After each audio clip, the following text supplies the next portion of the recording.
are ready to move on to part 2. Let's go. All right, but first let's do a quick remind of where we came from. Quiz me a little bit. So, do you remember what nutrition is? Health and growth. Good. Woo! Got it. Okay. And what are the 2 goals of nutrition? This was cool.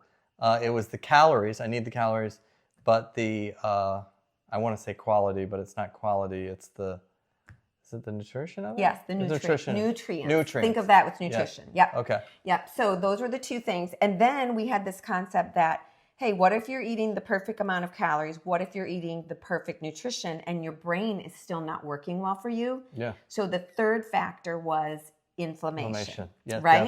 Definitely. So then we talked about proposing for a brain-based diet or nutrition plan that we would have 3 things that would be important. Do you remember those? Oh, this is going to be tough. Yep. But I think blood sugar management or control. Yep. Okay. Liver function, which I thought was really interesting. And then gut biome? No. Yeah, gut health. Gut health. Gut Okay. health. Gotcha. So you did good. Oh, you did good. Okay. All right, so we're moving on. Part let's 2, go. all right? Okay. We are going to expand on those 3 things. Okay? Gotcha. So let's start with that we have to promote gut health. Right. Okay. Our gut microbiome produces neurotransmitters. This is the first and coolest connection of the brain and the gut. Actually, 90% of our serotonin is made in the gut. And it's made by the gut microbiome. We can call them our gut buddies. Mm-hmm. So it's not something that we ate an apple and it turned into serotonin. It's that the microbiome ate the apple and made the serotonin. So cool. It's absolutely amazing. And serotonin then helps regulate our mood, our cognition, and helps with sleep. So also these little gut buddies, they take our food and turn it into short chain fatty acids, which is super hype in the nutrition world right now, like butyrate. And it's really good for the brain. It crosses the blood-brain barrier, helps decrease inflammation. So super important to have this healthy little colony. Yeah. Actually, it's a big colony existing in our gut. So that's very, very good. A healthy gut barrier actually prevents inflammation. So we've got the microbiome. Those are the forces, the little creature forces, but then they have to be in a fortress, which is the gut lining to protect us because we're joining the outside world to the inside world. Mm-hmm. So there's this gut lining, which is absolutely amazing when it works well. Right. But because of our food and our toxins in our environment and how we eat and stress levels and things like that, we have a ton of what is called leaky gut syndrome, where the gut lining is it's too permeable. It's too much is going in and out. Mm-hmm. There's a certain amount that's supposed to go in and out, but it's become compromised. And when that happens, unfortunately, that is a space where toxins can get into the blood supply, and then that blood supply goes to our brain, obviously. Right. And so we're carrying toxins right into our brain space. Now, there is a blood-brain barrier, but a lot of the things that happen within the digestive process can get through the blood-brain barrier when they're traveling within the blood supply. Mm. So it's a very dangerous spot for the brain to have inflammation start. So we really need to focus on gut health.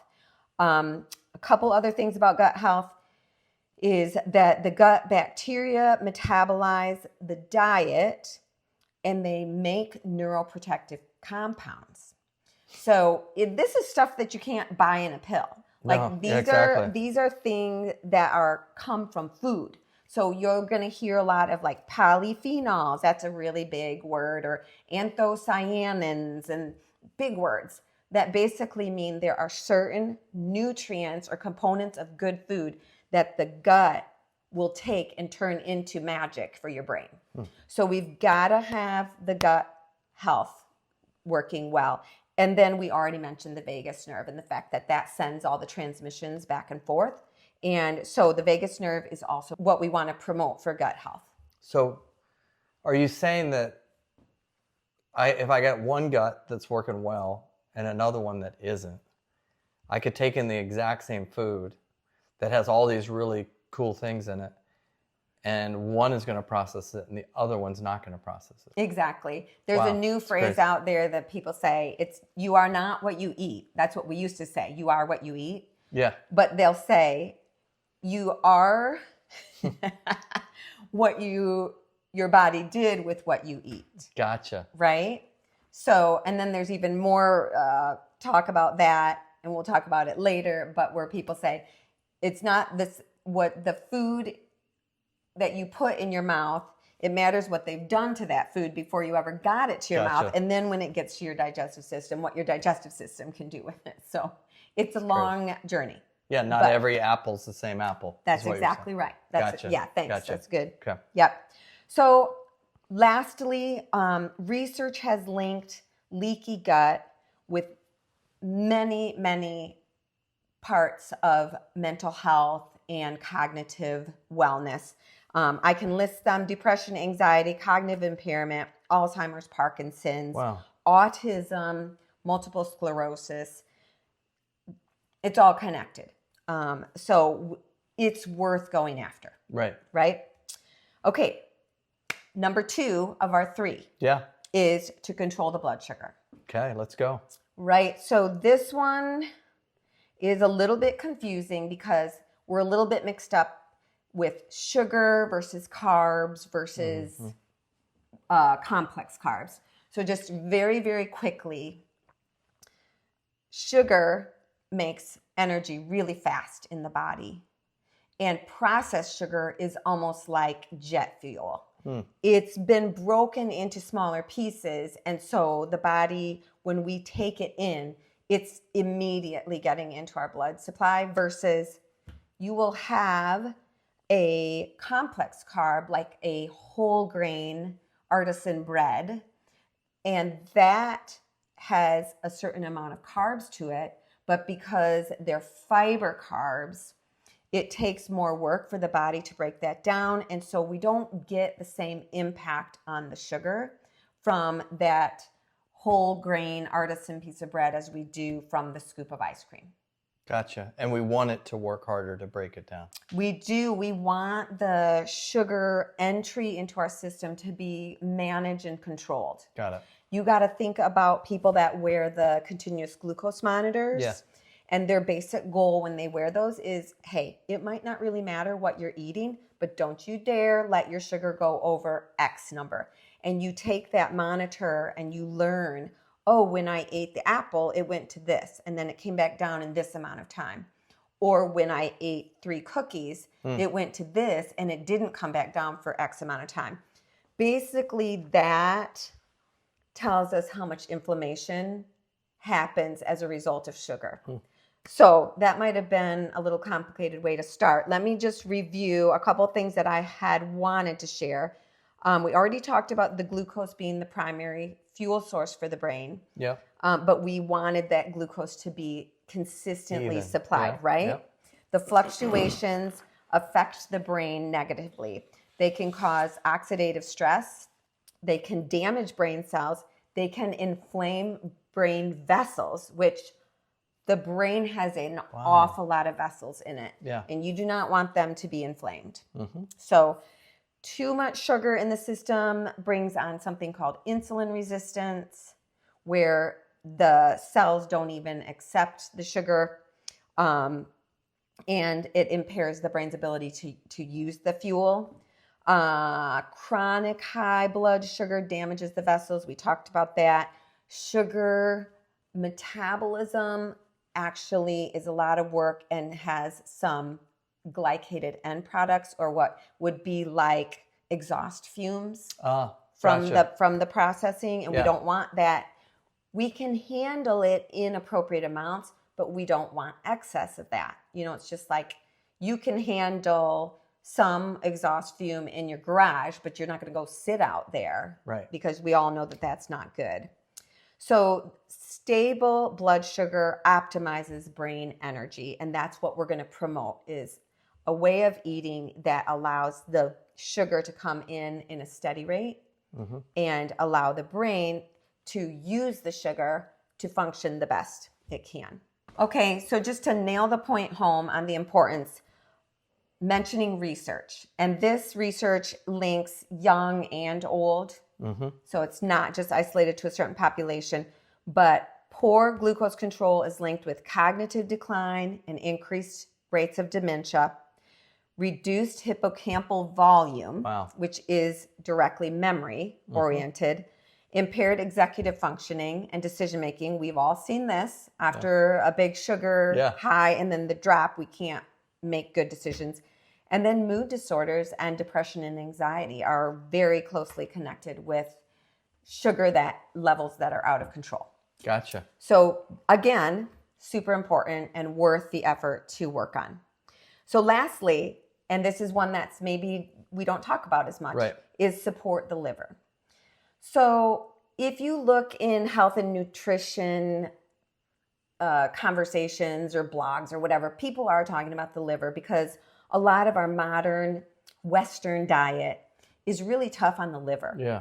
And there's a new chronic illness, which is basically non-alcoholic fatty liver disease. I mean, it even has an acronym, and, even they're working on treatments for it.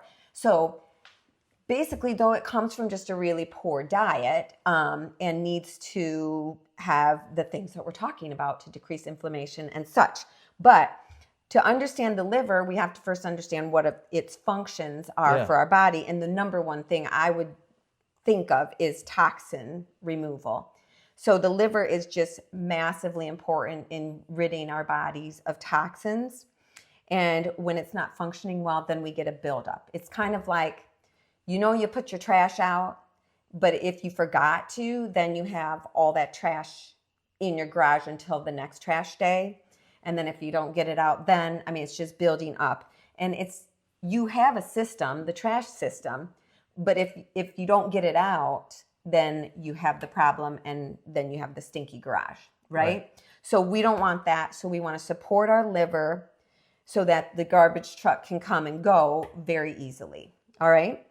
So another thing the liver does is metabolic regulation, which just makes me grin because that has to do with blood sugar regulation. Oh, shoot. So if we support the liver, we're automatically supporting blood sugar control. Cholesterol management. Everybody's worried about cholesterol, but actually cholesterol is something our body needs for hormone production and for healing. It's very important. The issue is how we manage it, and guess who manages it? Our liver. Here we are. So we really have to have some liver health. Otherwise, we don't properly produce the cholesterol and get rid of the cholesterol appropriately. So we need them both. Hormone processing is another thing the liver does, and that also connects with the cholesterol. But also with something people may not always think about is thyroid hormone and cortisol, which is our stress hormone. Big time. If the liver's not doing well, then that really impacts what's going on with cortisol. So we really need that to help us. And cortisol is extremely important for the hippocampus. Here we are. And there we are back again. To the brain. Yes, so the memory center. So another thing the liver does is bile production. And bile is super important in helping us get fats out, but also toxins out. So it all has to work well together. Bile also helps with absorbing fat-soluble vitamins, and those vitamins we already listed when we talked about what the brain needs for its best function. So they're going to impact how effective those vitamins are. Exactly. Yep. Whoever thought the liver was so... I know. You're talking about... It's ugly. It tastes horrible. Some people love it. Yeah. But it's just kind of an ugly organ. But it is really, really a hardworking, amazing organ.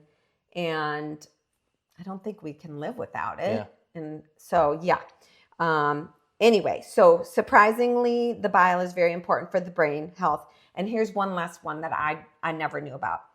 Ammonia clearance. So really? Ammonia is toxic. Yeah. And we generally get rid of it in our urine, but we have to have the liver to help us out with that. And if we don't, the elevated ammonia levels can cross the blood-brain barrier. The result of that, high ammonia, are neurological symptoms. Crazy. Yeah. So if you were like working in an ER, and that would have to be one of those things that you consider when somebody is demonstrating some neurological symptoms, you'd have to say, oh, we better check the blood ammonia levels. Really? Related to the liver? Yep. Wow. Yeah. So super important. So all of that, yeah, super important to know what are some principles that will help me make nutritious choices for my brain, right? So going back to that. So now we're going to have a little infomercial. Okay. I can't go any further without my little infomercial right now. And it is because we are getting to the point where we are going to talk about what to do about it. Yeah. And what happens a lot in helping fields and wellness fields is everybody wants health. We want to be healthy. That's very natural. Right. To want that. But even the greatest desire to be healthy and well will not help your body and brain until that desire moves you to do something. So really, Absolutely. it's the desire that leads to the doing something that matters. And when we talk like that, all I can think about is I'm the one in charge. I'm the one who has the power. I need to make the best decisions possible for my body. Right. And as much as I desire to be healthy, what am I willing to sacrifice, or what am I willing to do to make that happen? And so one of my favorite words comes to mind, which is curator.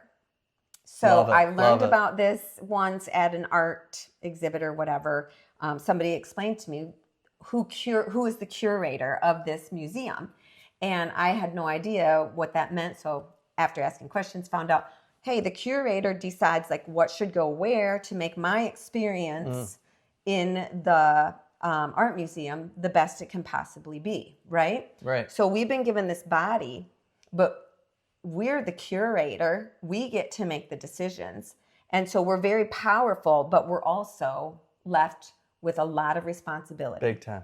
So when I think about that, I think, well, what's the next thing that we need? And it's the education, I think, to be able to make the best decisions. So that's what we spent part 1 and part 2 doing, is laying down the foundational education. Right. So now I'm just going to pitch a little bit of passion out there. Let's go. So for you, let's say it's you and you want to curate your own health. I have 10 things for you to think about. Okay. Are you ready? Are we going to list these someplace? I'm going to list them right now. Okay, let's go. So you got to put them in your head. And let's just say this. You don't have to do them all, but you're a big boy. Think about it. Okay. Think about it. I got this. You've got this. You're powerful and you can do this, okay? So if you're going to curate your health, number 1, you need to understand that you are the primary decision maker in your health journey, not passive, active, okay? Don't just follow generic advice, Yeah. okay? Or some diet or this or that. Right. And that leads right into number 2. Gather information from multiple sources, then filter through it with your critical thinking and your own personal experience, okay? So you got to take your being, your human being, and apply it to the information. Number 3, pay attention then to how your body responds to different foods or activities or lifestyle factors.